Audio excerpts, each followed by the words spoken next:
Gawuni yange mbakoze ki? Wese mpa gawuni yange. Munyabe mpe gawuni yange. Muzeyi mbakoze mpe gawuni yange.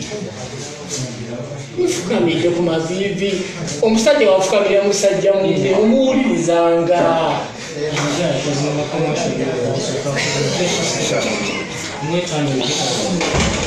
Ni munyambi muzasi mfukamide neze kwenye mpe gawuni.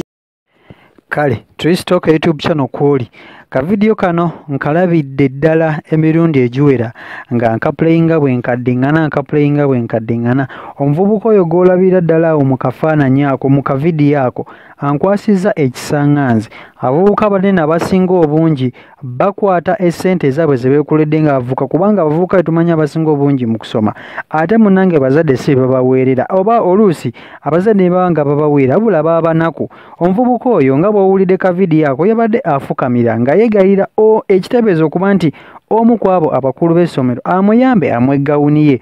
Omanyi ekigambo okusoma abantu abasinga bakitwalira ddala serious, era ekintu ekitegeeza nti omuntu yasoma n'atikkirwa n'abaako by'abangukamu kwe kwambala gawuni. Eryo liba ssanyu lya buli musomi okwambala ku gawuni. Bambi musajja wattu yafukamidde ne yeegayirira abakulu b'essomero bamuyambe bamwe gawuni ye naye asobole okuba nti afaanana abakozi abalala.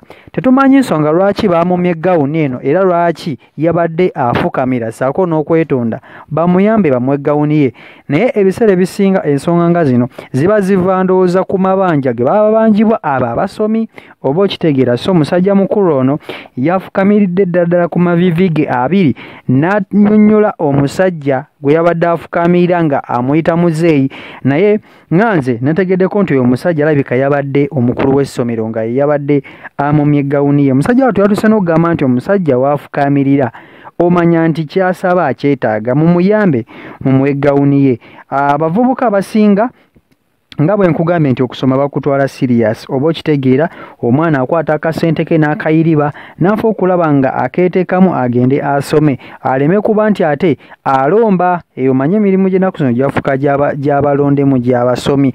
So bw'amaliriza okusoma ate n'okufuna gawuni ye mu ggwanga lyattu Uganda ate ne kufukwala nako kwa mbiriga, oba okitegeera.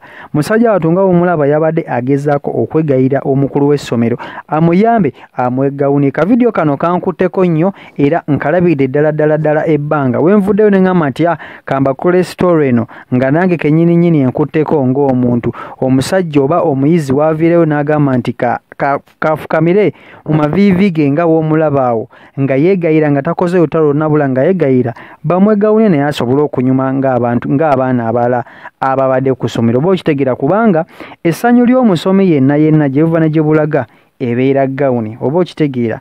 So embeera bwetyo mwe yabadde musajja wattu ng'agezaako kwegayira bamwe gawuni ye. Tristock YouTube channel kwoli tusaba kavidiyo kano ekaba kakutteko munnange byebyo bigenda mu maaso n'okuba nti bituukawo mu masomero, mugende maaso n'okuba nti musubscribinga